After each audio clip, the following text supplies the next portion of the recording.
जया रुकी को अत्यधिक आंतरिक गर्मी से पीड़ित होने के डर से जेड ने छोटे कोयले के चूल्हे पर 2 छिले हुए नाशपाती उबाले और उसमें मिश्री के बड़े टुकड़े मिला दिए।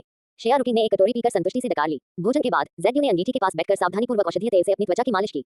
रात के 2 घंटे रात 11 बजे से 1 बजे तक ही उसने अपनी गर्म पानी की बोतल पकड़ी और अपने बिस्तर की गर्म गहराई में आराम से लेट गई। उस रात वह असाधारण रूप से गहरी नींद सोई। हालांकि हरम में कुछ लोग सो नहीं पा रहे थे। उदाहरण के लिए कुलीन उपपत्नी शिव। सम्राट के बिस्तर की सेवा में महारानी के उपस्थित होने से कुलीन उपपत्नी शिव का दुख फिर से भड़क उठा। वह बिस्तर पर लेटी हुई थी। उसका चेहरा पीड़ा से भरा हुआ था। यंग ह्यू उसे सांत्वना देने का तरीका न समझ पाने के कारण बस इतना ही पूछा, महाराज क्या हम किसी शाही चिकित्सक से एक बार जांच करवा लें? कुलीन उपपत्नी शिव ने अधीरता से उत्तर दिया, क्या देखना है? क्या शाही चिकित्सक सम्राट को यहाँ ला सकते हैं? यंग ह्यू आगे बोलने की हिम्मत नहीं कर पाई। अपने सपाट पेट को छूते हुए कुलीन उपपत्नी शिव ने मन ही मन निश्चय किया। उसे अपने शरीर का अच्छे से ख्याल रखना होगा और युवराज को सफलतापूर्वक जन्म देना होगा। तब तक वह न केवल महल में अपनी स्थिति मजबूत कर लेगी बल्कि महारानी को भी पीछे छोड़ देगी। क्या उसके चचेरे भाई सम्राट को भी ये पसंद नहीं आएगा? भले ही भविष्य में नई रानियां आ जाएं और 6 महलों में सम्राट का सर्वोच्च अनुग्रह उसे न मिले, फिर भी वह अपने बच्चे को जन्म देगी। अपने चचेरे भाई के बच्चे को अपने साथ लिए हुए राजकुमार को। महारानी निंग और महारानी हुई पेन ने तो बहुत पहले ही सम्राट का अनुग्रह खो दिया था, लेकिन राजकुमारी के लिए सम्राट अभी भी उनसे अक्सर मिलने जाते थे। अगर वह होती तो उसका चचेरा भाई निश्चित रूप से उसे और भी अधिक प्यार करता। ये तो दीर्घकालिक स्थिति की बात थी। जहां तक हाल के समय की बात है, हाल ही में जब भी उसका चचेरा भाई उससे मिलने आता, वह हमेशा खोया खोया और उदासीन सा लगता था। उसने इस बारे में कई बार सोचा, पर उसे इसका कारण समझ नहीं आया। क्या यह महारानी के बहुत करीब होने की वजह से था? लेकिन महारानी तो सम्राट की जन्मदाता माता और उसकी अपनी मौसी थी। भला माता के प्रति सम्मान दिखाने में क्या बुराई थी? इसके अलावा उसे कोई और कारण समझ नहीं आता था। हालांकि वह महारानी को बिल्कुल पसंद नहीं करती थी, लेकिन वह जानती थी कि सम्राट शिष्टाचार को महत्व देते हैं, इसलिए स्वाभाविक रूप से उसने खुलेआम उनसे टकराव करने की हिम्मत नहीं की। चाहे सम्मान देना हो या रोजमर्रा की जिंदगी में उनसे मिलना, वह हमेशा बेदाग व्यवहार करती थी और कभी कोई परेशानी खड़ी नहीं करती थी। इसलिए बहुत विचार विमर्श के बाद कुलीन उपपत्नी शिव को अब भी विश्वास था कि वर्तमान में उन्हें जिन कठिनाइयों का सामना करना पड़ रहा है, वे सभी एक बच्चे के जन्म के साथ हल हो जाएंगी। ये सोचकर उसने यंग ह्यू से पूछा, क्या कुछ खाना बचा है? यंग ह्यू हिचकिचाए, उसे कुछ समझ नहीं आया। महाराज, क्या आपको भूख लगी है? कुलीन उपपत्नी शिव ने सिर हिलाया। मैंने शाम के भोजन में ठीक से नहीं खाया। अगर खाना हो तो थोड़ा ले आओ। होश में आते ही यंग ह्यू ने जोश से सिर हिलाकर सहमति जताई।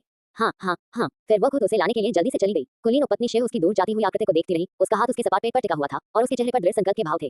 अपने शरीर को ठीक से पोषण देने के लिए केवल दवा पीने से शायद काम नहीं चलेगा। उसे पहले अच्छा खाना खाने की जरूरत थी, है ना? पहले उसे हमेशा वजन बढ़ने का डर रहता था और वह रात में ज्यादा खाना नहीं खाती थी। शायद अनजाने में इसी वजह से उसके शरीर को नुकसान हुआ था। अब तो वह सारी चिंताएं भूल चुकी थी। Dot dot dot. समय तेजी से बीत गया। पहला महीना जल्दी ही समाप्त हो गया और जैसे ही फरवरी आई, मौसम धीरे धीरे गर्म होने लगा। शाही उद्यान में जीवन की वापसी के संकेत दिखाई देने लगे। रखेलें धीरे धीरे अपने जीवंत वसंतकालीन परिधानों में ढल गईं और अधिक बार बाहर निकलने लगी, जबकि सर्दियों के चरम मौसम में ठंड से बचने के लिए सभी लोग घर के अंदर ही बंद रहते थे। महारानी यूनोर सम्मानित महिला हु एक का गर्भपात हो गया था और उन्होंने प्रसवोत्तर अवधि पूरी कर ली थी, जबकि दूसरी दूषित पनीर खाने से जहर से प्रभावित हो गई थी। दोनों फरवरी तक पूरी तरह से ठीक हो गई थी। इन 2 महीनों के दौरान सम्राट हमेशा की तरह व्यस्त रहे, लेकिन उन्होंने हरम की उपेक्षा नहीं की। उन्होंने न केवल हरम का दौरा किया, बल्कि अपनी सभी रानियों, चाहे वे उच्च वर्ग की हो या निम्न वर्ग की, से भी मुलाकात की। महारानी भी उनमें से एक थी। उनके नीचे नोबल कंसोर्ट शिव, कंसोर्ट यून, कंसोर्ट निंग और कंसोर्ट हुईपेन से भी मुलाकात की जा चुकी थी। आगे चलकर आदरणीय लेडी हु और लेडी जिया को भी शाही शयन कक्ष में बुलाया गया था। कुछ समय के लिए यह पता लगाना असंभव था कि कौन अधिक पसंदीदा था और कौन कृपा से वंचित हो गया था। इस प्रकार हरम में अस्थायी रूप से शांति स्थापित हो गई। हालांकि आदरणीय महिला हु के संबंध में झाओ जुन्याओ इस बात से अवगत थे कि उन्हें जहा दिया गया था और गलत तरीके से फंसाया गया था, इसलिए उन्होंने नव वर्ष के बाद उन्हें सांत्वना देने के लिए विशेष रूप से पदोन्नत किया था। अब वह 5वें दर्जे की ले थी। यह उचित ही था, क्योंकि उनके परिवार के पास भी 5वें दर्जे के अधिकारी का दर्जा था, जो नियमों के अनुरूप था। अब जब जया रुकिंग का उससे सामना हुआ, तो उसे प्रोटोकॉल के अनुसार सम्मानपूर्वक झुककर अभिवादन करना पड़ा। जहां तक महारानी उनका सवाल है, जो उस घटना की मुख्य साजिशकर्ता थी, झाओ जुन्याओ को एक महिला को खुलेआम दंडित करना मुश्किल लगा, खासकर उस महिला को जिसने उनके बच्चे को जन्म देते समय गर्भपात का सामना किया था। हालांकि उसने उसके पिता से सावधानीपूर्वक निपटा। उनके पिता, जो राजस्व मंत्री के पद पर काफी सम्मानित थे, को झाओ जुन्याओ द्वारा उनके काम में खामियां पाए जाने के बाद राजस्व मंत्री के पद पर पदोन्नत कर दिया गया था। 6 मंत्रालयों के मंत्रियों का अप्रत्याशित परिस्थितियों को छोड़कर मंत्रिमंडल में प्रवेश होना तय था। ये मंत्रिमंडल मंत्री के पद थे, जो असीमित संभावनाओं का वादा करते थे और उन्हें आधिकारिकता के शिखर पर पहुंचाते थे। भला 5वें दर्जे का मंत्री भला उनकी तुलना कैसे कर सकता था? महारानी उनके ननिहाल लियांग परिवार इस घटनाक्रम से कुछ हद तक स्तब्ध था, लेकिन उन्होंने शक्तिशाली शिव परिवार के समर्थन से अनेक अनैतिक कार्य किए थे। अब जब सम्राट की नाराजगी के कारण उन्हें पदोन्नत कर दिया गया था, तो वे केवल पीछे हट सकते थे और चुपचाप अपना सिर झुकाए खड़े रह सकते थे। विरोध का एक शब्द भी बोलने का साहस नहीं कर रहे थे। ग्रैंड ट्यूटर शिव क्रोधित हो गए और उन्हें अक्षम और अविश्वसनीय बताते हुए कोसने लगे, लेकिन वे भी स्थिति को संभालने में असमर्थ रहे। सामान्यतः महल के भीतरी हिस्से और बाहरी दुनिया के बीच समाचारों का आदान प्रदान आसानी से नहीं होता था, फिर भी यह विशेष सूचना महारानी उनके कानों तक असाधारण रूप से सुचारू रूप से और बिना किसी बाधा के पहुंच गई। बार बार खबर की पुष्टि करने और उसे सच पाए जाने के बाद वह इतनी भयभीत हो गई कि सोफे पर गिर पड़ी। कैदी, सम्राट, उन्हें सचमुच सब पता है? वह चिल्लाई, क्या हमने इसे पूरी तरह से साफ सुथरा नहीं किया, बिना कोई सबूत छोड़े?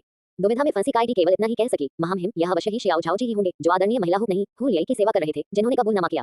काइडी ने सोचा, आखिर ये तो दंड विभाग है, एक बार अंदर चले गए तो बोलने के अलावा कोई चारा नहीं। वे तो मरे हुए आदमी का मुंह भी खुलवा सकते हैं। महारानी यून पूरी तरह से स्तब्ध रह गई। सम्राट, वह मुझे चेतावनी दे रहे हैं। यद्यपि सम्राट ने महारानी यून को दंडित नहीं किया था और नहीं उन्होंने विश्वसनीय इनकार की पतली परत को भी भेद दिया था, फिर भी वह इस हद तक भयभीत थी। काइडी ने जल्दी से सलाह दी, महामहिम, क्यों न हम जाकर महारानी से विनती करें? शायद शिव परिवार के पास कोई रास्ता हो। महारानी यून ने निराशा में अपना सिर हिलाया। सम्राट के साथ कई साल बिताने के कारण वह उनके स्वभाव को भली-भांति समझती थी। सम्राट हरम के तुच्छ झगड़ों पर ध्यान नहीं देते थे, लेकिन ध्यान न देने का मतलब यह नहीं था कि वे अनजान थे। एक बार कोई उनकी सीमा पार कर दे, तो सम्राट निर्णायक रूप से जवाबी कार्रवाई करते, व्यापक प्रहार करते और किसी को भी बचने का मौका नहीं देते। और जितना अधिक कोई संघर्ष करता, उतनी ही तेजी से और बुरी तरह से उसका अंत होता।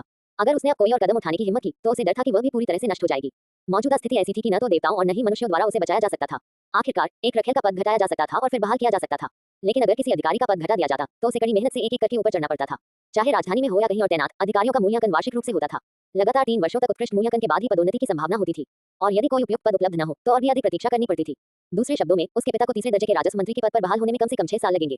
अगर उस जहरीले पनीर के छोटे कटोरे की बात न होती तो उनके पिता उन 6 सालों के भीतर मंत्रिमंडल में शामिल हो सकते थे। मंत्री से लेकर वरिष्ठ राजनेता बनने तक का सफर जो दूसरों को शायद 3 से 5 साल में पूरा हो जाता है, क्या अब उनके पिता को 12 साल लगेंगे?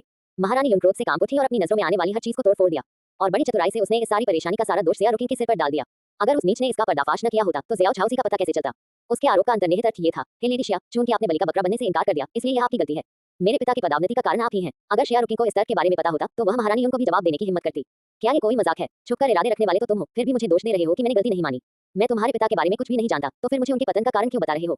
महल की दीवारों के भी कान होते हैं और जल्द ही महारानी युन के परिवार के बारे में सबको कुछ कुछ सुनाई देने लगा। हालांकि सम्राट ने महारानी युन को दोष नहीं दिया, बल्कि उन्होंने पहले की तरह ही उन पर अपना स्नेह बनाए रखा और उनके प्रति उनका स्नेह जरा भी कम नहीं हुआ। आखिर वह द्वितीय श्रेणी की उच्च पदस्थ महारानी ही तो थी।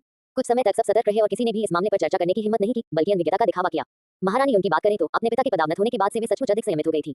आखिरकार उनका परिवार 5वें दर्जे का था जबकि वे द्वितीय दर्जे की थी। यह असामान्यता नियमों के विरुद्ध थी। अगर सम्राट उन्हें तुरंत 5वें दर्जे पर पदावनत भी कर देते तो भी कोई कुछ नहीं कहता।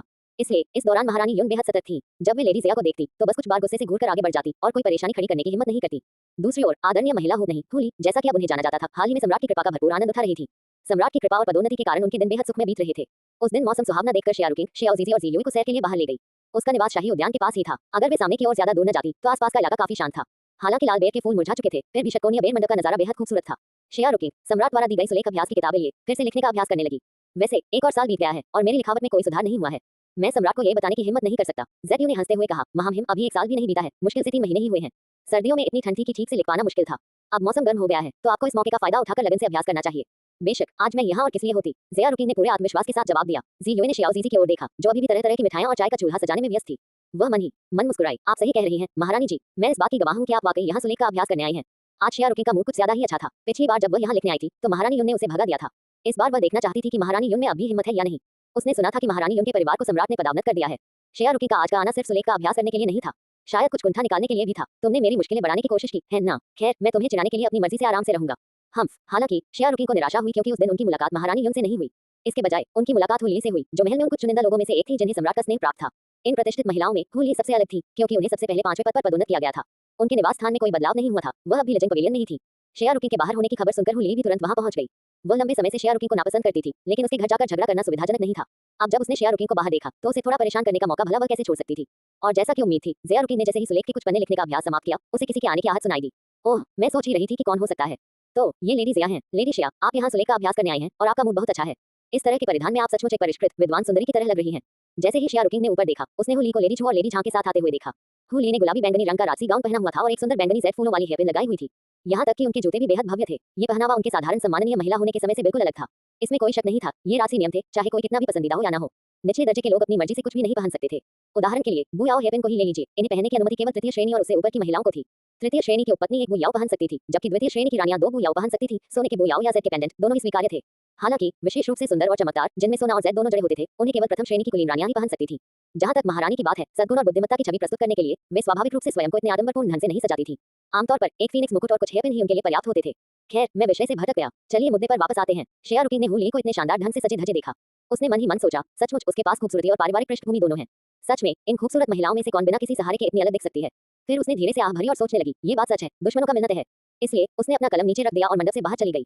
उसने हल्के से झुककर अभिवादन किया। हुली को नमस्कार। चाहे वह उसे कितना भी नापसंद करती हो, नियम तो नियम होते हैं और वह किसी को भी उसकी आलोचना करने का बहाना नहीं दे सकती थी।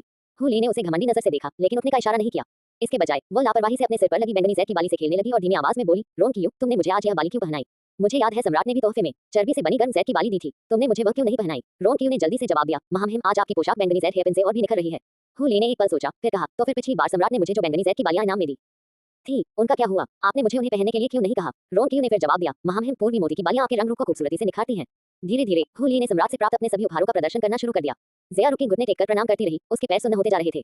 उसने सोचा, मुझे लगता था कि मैं छोटी छोटी चीजों से आसानी से खुश हो जाती हूँ, लेकिन तुम तो उससे भी ज्यादा खुश हो जाते हो। क्या ये छोटी मोटी चीजें जो तुम्हें सिर्फ सम्राट को खुश करने के लिए दी गई हैं, वाकई इतने दिखावे के लायक हैं? इसी बीच लेडी झू और लेडी झांग भी श्रद्धांजलि अर्पित करने के लिए आगे आई। लेडी शिया को नमस्कार। उन्हें उठने की अनुमति भी नहीं मिली थी कि वे उनका अभिवादन करने के लिए आगे आ गए। इससे ऐसा लगा मानो दोनों एक दूसरे से शिष्टाचार का आदान प्रदान कर रहे हों। फायदा उठाने का क्या ही बढ़िया तरीका है। हालांकि शिया रुकिन मन ही मन बहुत क्रोधित थी, लेकिन अंततः उसने खुद को संयमित कर लिया। एक समझदार व्यक्ति ऐसा झगड़ा नहीं छेड़ता जिसे वह जीत न सके। इसलिए उसने अपनी निगाहें नीचे रखी और चुप रही। चूंकि हुली ने उसे उठने का इशारा नहीं किया, इसलिए उसने भी लेडी झांग और लेडी झू को अनदेखा कर दिया, जिससे उन्हें भी उठने का मौका नहीं मिला। ठीक है, तो चलिए हम सब ऐसे ही झुकते रहें। जो भी यहाँ से गुजरे देख ले कि आखिर में बेवकूफ कौन बनता है। महारानी भी कभी ऐसा दिखावा नहीं करती। अगर हिम्मत है तो चलो रात होने तक ऐसे ही रहते हैं। मैं तुम्हारे साथ चलने के लिए अपने पैर कुर्बान करने को भी तैयार हूँ। देखते हैं तुम्हें इतनी हिम्मत है या नहीं। अंततः हुली पूरी तरह से नासमझ नहीं थी। थोड़ी देर बाद उसने सबको उठने का आदेश दिया। जियोए ने जियारुकिन की मदद की, जिसके पैर दर्द कर रहे थे और सुन्न पड़ गए थे, ताकि वह सीधी खड़ी हो सके। हुली ने फिर से बनावटी मुस्कान बिखेरी और पूछा, मैंने सुना है कि लेडी शिया हमेशा से कमजोर रही हैं। अब जब आप बाहर घूमने लगी हैं, तो क्या आप बेहतर महसूस कर रही हैं? उसके लहजे से ऐसा लग रहा था मानो वह पूछ रही हो, क्या तुम बीमार नहीं थे? इतनी जल्दी ठीक कैसे हो गए? से क्या शब्द निकले? भला मुझ जैसी एक साधारण सी सम्मानित महिला ली से भिड़ने की हिम्मत कैसे कर सकती है? जियारुकिन ने हंसते हुए मुंह ढक लिया। पता नहीं क्यों उसे हुली का गुस्से वाला चेहरा काफी मजेदार लग रहा था। क्रोधित होकर आदरणीय महिला ने उसकी ओर इशारा करते हुए कहा, जब से तुम आदरणीय महिला बनी हो, तब से तुम भेंट के लिए मुझसे होड़ कर रही हो। मुझे तुम हमेशा से नापसंद रही हो और मैं तुम्हारे लिए मुश्किलें खड़ी करना चाहती थी। अब स्वर ने अपनी आंखें खोल दी हैं और मुझे तुमसे श्रेष्ठ ली बना दिया है। हाँ हाँ लेडी शिया, तुम ईर्ष्या से मर रही होगी। शियारुकिन की खूबसूरत आंखें एक पल के लिए सोच में डूब गईं, फिर उसने बेबसी से सिर हिलाया। दुर्भाग्य से ऐसा नहीं है ईर्ष्या, हम सब तो सम्राट की छोटी पत्नियां हैं, ईर्ष्या करने की क्या बात है? वैसे भी उनकी इतनी सारी छोटी पत्नियां हैं, भला कोई इतनी ईर्ष्या को कैसे संभाल सकता है? जब सब कुछ ठीक चल रहा हो तो खुद के लिए परेशानी क्यों खड़ी करनी? इसलिए जियारुकिन सचमुच सच कह रही थी, उसे जरा भी ईर्ष्या नहीं थी। हालांकि हुली को इस बात पर यकीन नहीं हुआ। उसे लगा कि जियारुकिन सिर्फ जिद्दीपन दिखा रही है। जैसे ही वह ताने मारने वाली थी, ज़ेड्यू, जो अब और बर्दाश्त नहीं कर सकती थी, बीच में आ गई। उन्होंने आदरपूर्वक हस्तक्षेप करते हुए कहा, माननीय महिला, आपको अपनी दवा लेनी चाहिए। शाही चिकित्सक ने कहा है कि आप दुर्बल हैं और आपको हवा से बचना चाहिए। चलिए जल्दी वापस चलते हैं। इस एक वाक्य ने हुली के मुंह से निकले शब्दों को रोक दिया। एक पल के लिए वह अवाक रह गई। महल में सभी जानते थे कि दोनों के बीच बनती नहीं थी। अगर लेडी शिया वापस लौटने पर बीमार पड़ जाती, तो ये बात फैल जाती कि हुली अपनी पदवी का फायदा उठाकर उन्हें परेशान कर रही है। फिर भी उन्हें इस तरह वापस जाने देना वह बिल्कुल भी स्वीकार नहीं कर सकती थी। वह ऐसा नहीं चाहती थी, बिल्कुल भी नहीं। क्रोधित होकर हुली ने जियोए को घूरते हुए कहा, कितनी गुस्ताखी!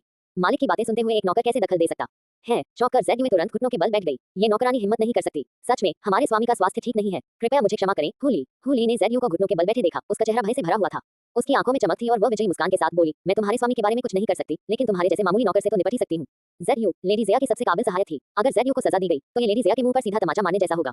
ये सोचकर हुली ने द्वेषपूर्ण ढंग से शियारुकिन से कहा, श्रीमती शिया का स्वभाव वाकई बहुत अच्छा है। आपकी नौकरानी को भी अनुशासित करने में असमर्थ है, ऐसे में इस तरह के अहंकार को बर्दाश्त कर रही हैं। शियारुकिन ने अपने होठों के कोनों को सिकोड़ते हुए एक ठंडी मुस्कान दी। हुली ने खुद कहा है कि वह मेरी नौकरानी है, तो अगर वह घमंडी हो रही है, तो हुली को दखल देने की कोई जरूरत नहीं है। उसने तुरंत जवाब दिया। उसे भले ही परेशानी खड़ी करना पसंद न हो, लेकिन इसका मतलब यह नहीं था कि वह उससे डरती थी। हुली को मेरी नौकरानी के मामलों में दखल देने की कोई जरूरत नहीं है। इतना कहकर जियोए को साथ लेकर वह जाने ही वाली थी कि हुली ने उसे फिर रोक लिया। प्यारी बहन, मुझे छोड़कर मत जाओ। तुम्हारी बहन कौन है? मेरी माँ की तो केवल एक ही बेटी थी। जियारुकिन को एक बार फिर घबराहट होने लगी। हुली को कोई आपत्ति नहीं हुई। उसने बस रास्ता रोक दिया और एक ऐसी मुस्कान के साथ बोली जो बिल्कुल भी दयालु नहीं थी। चूंकि तुम छोटी बहन इतनी कोमल हृदय हो कि कुछ कर ही नहीं सकती, तो बड़ी बहन होने के नाते मुझे तुम्हारी मदद करनी ही होगी। रोन की कुछ लोगों को भेजकर उसे एक जोरदार थप्पड़ मारो। उसे इतनी जोर से मारो कि यह नीच नौकरानी भविष्य में छोटी बहन शिया के सिर पर चढ़कर अकड़ न दिखाए। हुली के आदेश देते ही ज़ेड्यू को दो छोटे हिजड़ों ने पकड़ लिया। रोन की आगे बढ़ा। उसके चेहरे पर कोई भाव नहीं था। श्रीमती ज़ेड्यू, क्षमा करें।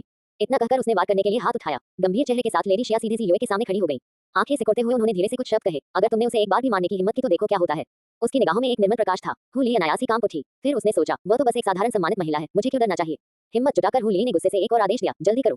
रोन की एक मुश्किल स्थिति में था। जियोए पर हमला करने के लिए उसे पहले लेडी ज़िया को पार करना था, लेकिन वह तो महज एक नौकर था। वह ऐसा करने की हिम्मत कैसे कर सकता था? उसे हिचकिचाते देख हुली चिढ़ गई और आगे बढ़कर चिल्लाई, रोन की किस बात का इंतजार कर रहे हो? अभी करो। लेकिन मेरी महिला, करो। उसे यह विश्वास ही नहीं हो रहा था कि 5वें दर्जे की ली होने के नाते वह किसी नौकर पर प्रहार करने का अधिकार भी नहीं रखती। बेबसी महसूस करते हुए रोन की ने दांत पीसकर लेडी शिया को धक्का देने के लिए अपना हाथ उठाया। अप्रत्याशित रूप से इससे पहले कि वो उसे छू पाता, शियारुकिन अचानक एक तरफ हट गई। रोन की खुश हो गया और उसने जरा भी देर नहीं की और थप्पड़ मारने लगा। धड़ाक धड़ाक की आवाजें इतनी तेज थी कि साफ पता चल रहा था कि पूरे बल से मारे गए थे। शाबाश, मेरी तरफ से उसे जोर से मारो। हुली इतनी खुश हुई कि मानो तालियां बजाने ही वाली थी। श्रद्धांजलि का रस, जहर मिला पनीर। जियारुकिन, चाहे तुमने जहर दिया हो या नहीं, मैं तुम्हें कुचल दूंगी, जान से मार दूंगी। रोन की जितना ज्यादा वार करता गया, उसके प्रहार उतने ही भारी होते गए। धड़ाक धड़ाक धड़ाक की आवाजें दूर दूर तक गूंजती रहीं। अचानक जियारुकिन जमीन पर गिर पड़ी, फिर रोते हुए उठी और गिड़गिड़ाने लगी। हुलिए, इस नौकरानी को अपनी गलती का एहसास है। मैं आपसे विनती करती हूँ कि मारपीट बंद कर दीजिए। वह एक हाथ से रोन की को पकड़ने की कोशिश कर रही थी और दूसरे हाथ से जियोए को बचाते हुए पूरी तरह से घबराई हुई थी। ऊपर से उसका पीला चेहरा उसे बेहद दयनीय दिखा रहा था। महारानी आ गई हैं, महारानी हुई पेन आ गई हैं। एक जोरदार आवाज ने ली की चेतना को, जो जावा में खो गई थी, वापस वास्तविकता में ला दिया। आगे सोचने का समय नहीं था। महारानी और महारानी हुई पेन पहले ही आ चुकी थी। हुलिए के चेहरे पर भी वही आत्मसंतुष्ट भाव बरकरार था, जिसे बदलने का उसे मौका ही नहीं मिला था। उनकी वरिष्ठ महल की दासी रोन की अभी भी उस व्यक्ति की मुद्रा में थी जिसने अभी अभी प्रहार किया हो। शियारुकिन जमीन पर घुटनों के बल बैठी थी। उसका चेहरा मौत के समान पीला पड़ गया था, आंसुओं के दागों से ढका हुआ था और वह नियंत्रित रूप से कांप रही थी। ज़ेड्यू के चेहरे पर थप्पड़ के निशान बेहद स्पष्ट थे। उसका पूरा चेहरा सूजा हुआ और लाल था। ये दृश्य स्वयं ही सब कुछ बयां कर रहा था और यह अनुमान लगाने की कोई आवश्यकता नहीं थी कि क्या हुआ था, विशेषकर तब जब महारानी ने इसे अपनी आंखों से देखा था। महारानी तुरंत क्रोध से भड़क उठी। हुली, तुम्हारी हिम्मत तो देखो। महारानी को प्रणाम, महारानी हुईपेन को प्रणाम। सभी ने सम्मानपूर्वक घुटने टेक दिए। कुछ भयभीत होकर हुली भी धड़ाम से घुटनों के बल बैठ गई। ये सेवक मृत्युदंड का पात्र है। महारानी अपना क्रोध शांत करें, औपचारिकताओं को छोड़ दें। महारानी ने क्रोध से आग बबूला होकर हाथ हिलाया। माथे पर हाथ रखकर वह महारानी हुईपेन के सहारे बेर के फूलों के मंडप में बैठ गई। फिर उसने आदेश दिया, यूलैन, लेडी शिया और उनकी नौकरानी को उठने में मदद करो और उन्हें बैठने के लिए जगह दो। हाँ, यूलैन ने जवाब दिया और उन दोनों को उठने में मदद की। महारानी की अनुमति मिलने पर हुली ने भी उठकर उनका अनुसरण किया, लेकिन उसने महारानी को केवल इतना कहते सुना, हुली, मैंने कब कहा कि तुम उठ सकती हो। उस एक वाक्य को सुनकर वह इतनी भयभीत हो गई कि वह दोबारा घुटनों के बल बैठ गई। महारानी ने उसे सबके सामने अपमानित किया था और एक पल के लिए वह शर्मिंदा और क्रोधित दोनों थी। उसका चेहरा चुकंदर की तरह लाल हो गया था। इसी बीच जियारुकिन एक तरफ बैठी थी। उसका चेहरा पीला पड़ गया था। वह सिर्फ रही थी और उसके आंसू ऐसे बह रहे थे मानो उन्हें कोई फर्क ही न पड़ता हो। दरअसल अपने मन ही मन में वह सोचती थी, अगर मुझे पता होता कि मेरी एक्टिंग इतनी अच्छी है, तो मुझे पहले ही ऑडिशन देने चाहिए थे। कौन जानता है, शायद मैं कोई सेलिब्रिटी बन जाती। ऑस्कर को मुझे लिटिल गोल्ड मैन देना चाहिए, है ना? सही, जिंदगी एक नाटक है, सब कुछ एक्टिंग स्किल्स पर निर्भर करता है। महारानी को क्रोधित देखकर महारानी हुईपेन ने उन्हें सलाह देने के लिए बोलना शुरू किया। महाराज, कृपया अपने स्वास्थ्य का ध्यान रखें, क्रोध आपके शरीर के लिए हानिकारक है। महारानी हुईपेन की आवाज बहुत ही कोमल, मधुर और स्नेहपूर्ण थी। संयोगवश ये पहली बार था जब ज़िया रुकिन ने महारानी हुईपेन को इतनी नजदीकी दूरी से देखा था। अतीत में वे केवल अभिवादन समारोह या भोजों के दौरान ही मिलते थे, जहां उनकी सामाजिक स्थिति में बहुत अंतर होता था और स्वाभाविक रूप से उनकी सीटों के बीच की दूरी भी भिन्न होती थी। अब ज़िया रुकिन ने उस पर एक नजर डाली। उसने देखा कि महारानी हुईपेन की त्वचा गोरी थी, उनके चेहरे की बनावट कोमल थी। वास्तव में वह सौम्य सौंदर्य की एक मिसाल थी। उसने गहरे बैंगनी रंग की शाही पोशाक पहनी थी और बालों में ज़ैद मोतियों से बनी एक अकेली हेयरपिन बो याव लगाई हुई थी। उसका पूरा शरीर गहनों और पन्नों से भरपूर था। आखिरकार दूसरी राजकुमारी की मां और अपने पद की महारानी होने के नाते उनकी पोशाक महारानी चेन पेन की तुलना में वास्तव में कहीं बेहतर थी। जब महारानी ने उसकी सांत्वना सुनी तो उसने आह भरी और व्यंग्य भरे स्वर में कहा, आज मौसम सुहावना है और मैं शुरू में ताई पुल के किनारे टहलने जाना चाहता था। मुझे उम्मीद नहीं थी कि पुल पार करते ही मुझे इतना शोर सुनाई देगा। हुलिया महल की रानी होने के नाते ये किस तरह का व्यवहार है, किसी को चोट पहुंचाना। जैसे ही हुली ठंडी जमीन पर घुटने टेक कर बैठी, उसे अपनी पीठ में एक सिहरन महसूस हुई। पिछली बार उसने भेंट के तौर पर दिए जाने वाले लाल रंग के डिब्बे को लेकर शियाओ जीजी पर हमला किया था और उसे 1 महीने के लिए अपने कमरे में ही बंद कर दिया गया था। इस बार महारानी द्वारा रंगे हाथों पकड़े जाने पर क्या वह नहीं, उसने अभी लोगों का दिल जीता था, वह ये सब नहीं चाहती थी। इससे पहले कि वह खुद को संभाल पाती, महारानी ने फिर से वही सवाल पूछा। पिछली बार तो बात मेकअप रोजे के डिब्बे को लेकर थी, इस बार क्या बात है? बताओ। महारानी हुईपेन द्वारा दी गई सुगंधित चाय को स्वीकार करते हुए उन्होंने एक घूंट लिया और अपने दिल में उमड़ रहे कुछ गुस्से को दबाने में कामयाब रही। जब हुली जमीन पर लेटी हुई थी तब महारानी के सवाल सुनकर उसका दिल डर से धड़क रहा था। उस समय उसके मन में केवल एक ही विचार था, उसे नजरबंद नहीं किया जा सकता था। वह उस नीच महिला लेडी ज़िया को कोई लाभ नहीं उठाने दे सकती थी। उसकी आंखें इधर-उधर घूम रही थी और उसने प्रणाम करते हुए कहा, महारानी, लेडी ज़िया ने मुझे अपमानित किया और आवेग में आकर मैंने बस जब यह महल पहुंचा तो मैंने केवल आपको और आपके नौकरों को देखा, जो लेडी शिया और उनकी नौकरानी को पीट रहे थे और डांट रहे थे। क्या आप ये कहना चाह रहे हैं कि यह महल बहरा है? महारानी ने अपना चाय का कप नीचे रख दिया और अपनी आंखें सिकोड़कर हुली को एक प्रभावशाली और क्रोधित निगाह से घूरने लगी।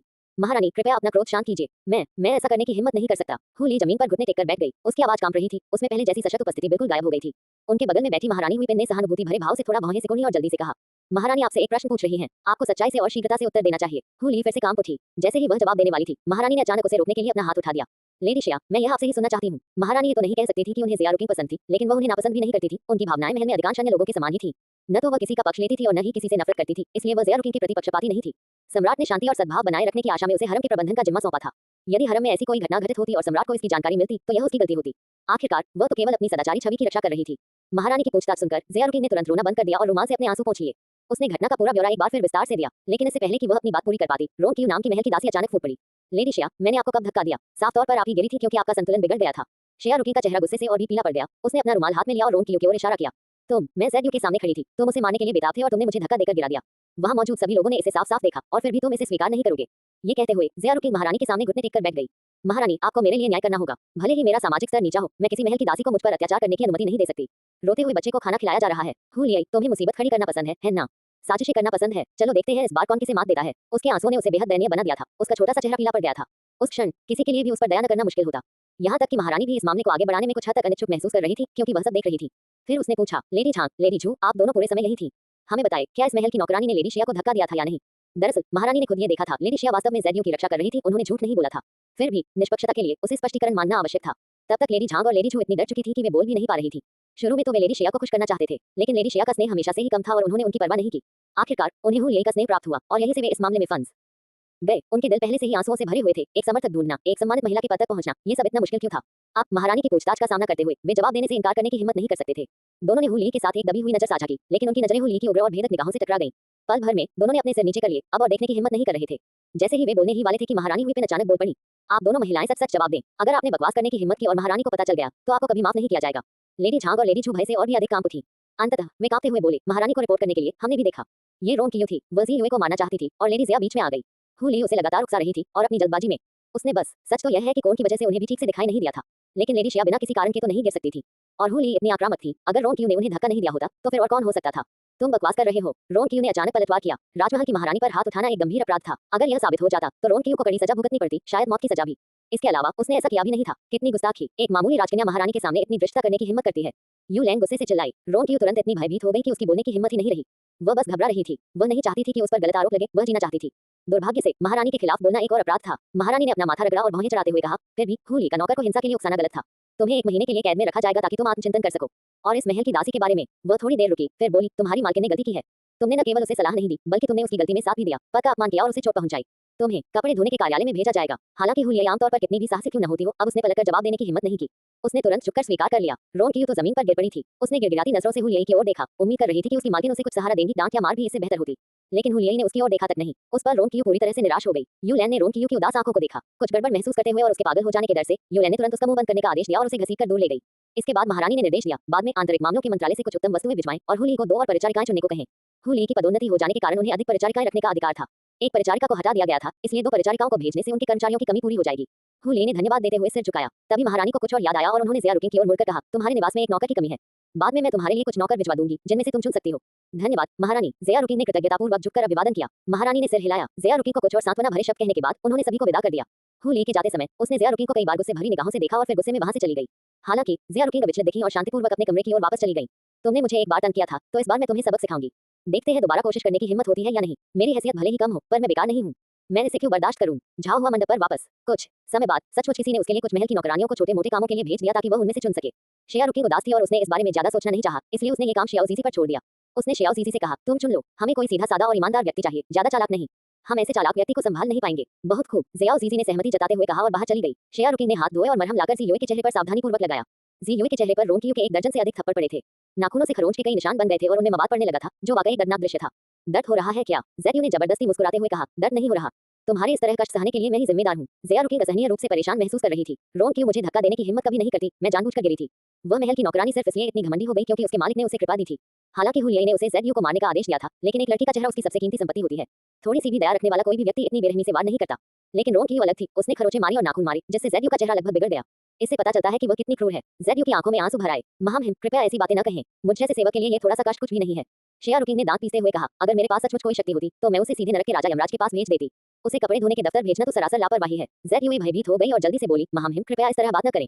मुझे कोई ठेस नहीं पहुंची है, मैं बस उस दिन का इंतजार कर रही हूँ जब आपको दूसरों के अत्याचार सहन नहीं करने पड़ेंगे। ऐसा होगा, ये निश्चित रूप से होगा। ज़िया रुकिन ने दृढ़ता से कहा, तुमने इतनी अटूट निष्ठा से मेरा साथ दिया है, मैं तुम्हें इस तरह अनिश्चित काल तक कष्ट सहने नहीं दूंगी। हम ज़ेड यू ने दृढ़ निश्चय के साथ सिर हिलाया। इस दौरान शाओ ज़ीज़ी ने एक नई साधारण राजमहल की नौकरानी को चुना था। वह दिखने में साधारण थी और ईमानदार व सरल प्रतीत होती थी।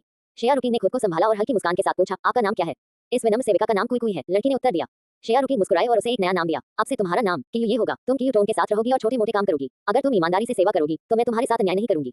ये महज औपचारिकताएं थीं। आखिरकार शब्दों का कोई महत्व नहीं होता, समय ही किसी व्यक्ति के सच्चे हृदय को प्रकट करता है। आदरणीय महोदया, इस नाम को प्रदान करने के लिए धन्यवाद। ये सेवक निश्चित रूप से आपकी अच्छी सेवा करेगा। कियू ये ने सावधानीपूर्वक उत्तर दिया। शिया रुकिन थकी हुई महसूस कर रही थी। उसने हाथ हिलाकर उन सभी को विदा कर दिया। दोपहर का भोजन परोसे जाने पर ज़िया रुकिन ने विशेष रूप से हल्के व्यंजन मांगे। ज़ेड यू शेनगान के पास घटनाओं का सत्य वर्णन करने के अलावा कोई विकल्प नहीं था।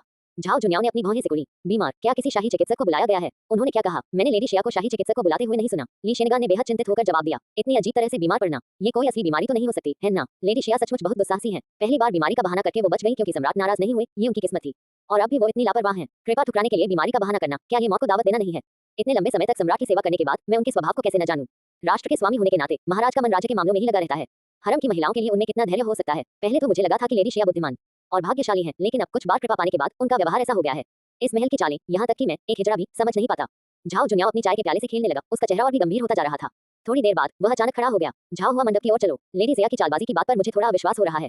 एक राष्ट्र के शासक के रूप में अगर मुझ में लोगों को परखने की इतनी सी भी क्षमता नहीं है, तो सम्राट के रूप में मेरा शासन बेहद अक्षम होगा। या तो वह सचमुच बीमार है या फिर उन्हें फिर से ठेस पहुंची है और वे नखरे दिखा रही हैं।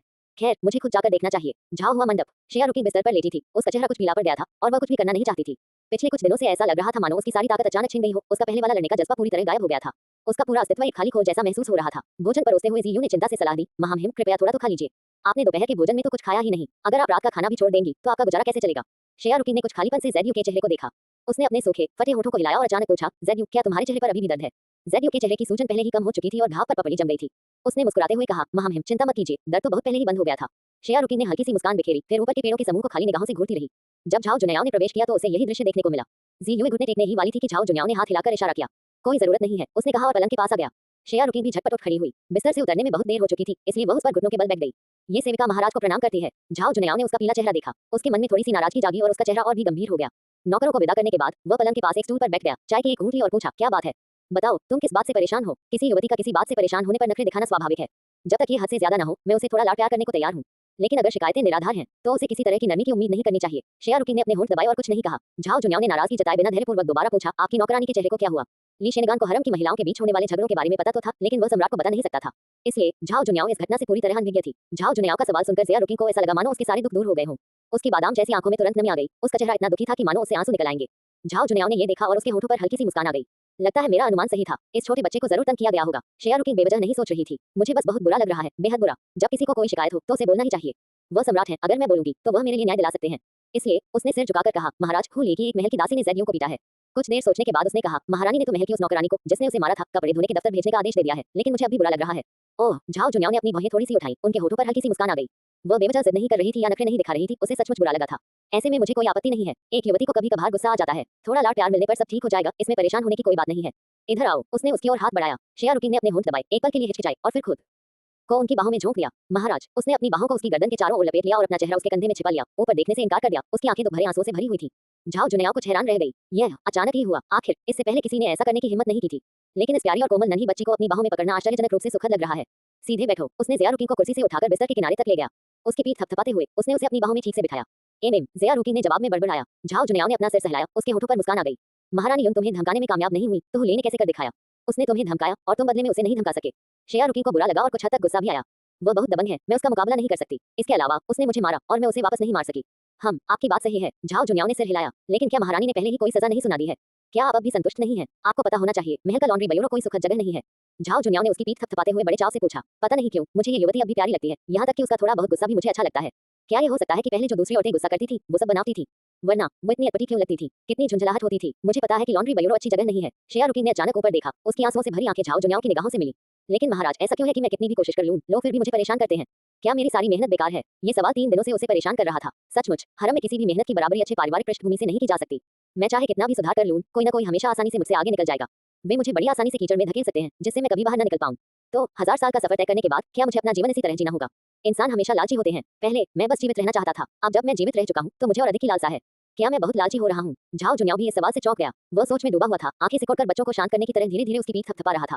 थोड़ी देर बाद उसने अचानक अपना सिर नीचे कर लिया। किंग किंग, ऐसी बेकार की बातों पर ध्यान मत दो। मैं यहाँ हूँ, उनसे कुछ मत सीखो। बस जैसी हो वैसी ही रहो और अच्छी बनो। मुझे सब पता है। मुझे पता है कि वह बाकियों से अलग है। वह अच्छी है और यही काफी है। सच कहूँ तो मेरे मन में भी उलझन बनी हुई थी। मुझे आज भी वो साल याद है जब सम्राट पिता का अचानक देहांत हो गया था। देहांत से पहले गंभीर रूप से बीमार सम्राट पिता अचानक जागे और उन्होंने मेरी ओर गंभीरता से देखा।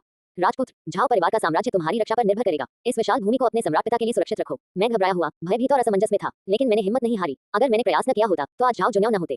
वह उस कठिन और थका देने वाली प्रक्रिया को याद नहीं करना चाहता था। उसकी गोद में बैठी इस नन्ही बच्ची को ऐसी कठिनाइयों का सामना नहीं करना चाहिए था। यहाँ तक कि हरम की जिन महिलाओं ने उससे शादी की थी, उन्हें भी ऐसी बातें सहनी नहीं पड़ती थी।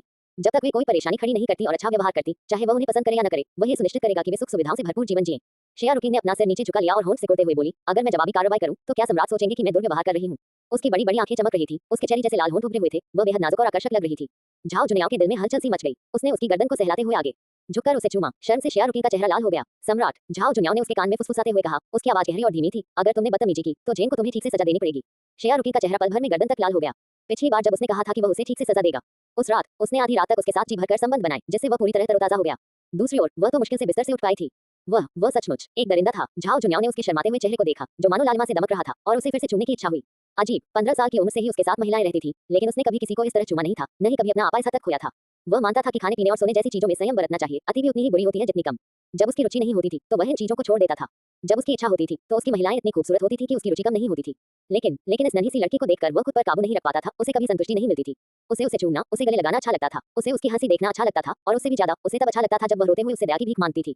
ऐसा क्यों था? सत्ता के गलियारों में स्थिर और अनुभवी युवा सम्राट दिल के मामलों में पूरी तरह से अनभिज्ञ थे।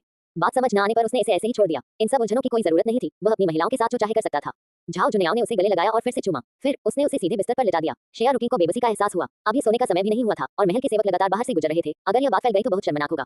पल भर में वह शर्मिंदा और व्याकुल हो उठी। उसकी आंखों में आंसू भर आए। सम्राट, मैंने अभी तक रात का भोजन नहीं किया है। मुझे भूख लगी है। ज़ेन को भी भूख लगी है। मुझे रात का खाना नहीं चाहिए। मैं तो बस तुम्हें खा जाना चाहती हूँ। और इस तरह नन्ही मेमना, शेया रुकिन को विशाल भूरे भेड़िए झाओ जुनयाओ ने निगल लिया। आधा शिचेन गुजरा, फिर पूरा शिचेन गुजरा। कमजोर और थकी हुई शेया रुकिन अंततः रो पड़ी और दया की भीख मांगते हुए बोली, सम्राट, मैं और सहन नहीं कर सकती। झाओ जुनयाओ ने सोचा, जब मैं आई तो महल के सेवक उसे खाने के लिए कह रहे थे।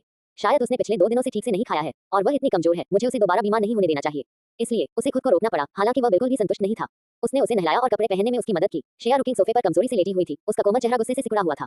पिछली शिकायत की लहर अभी शांत ही हुई थी कि एक नई लहर उमड़ पड़ी।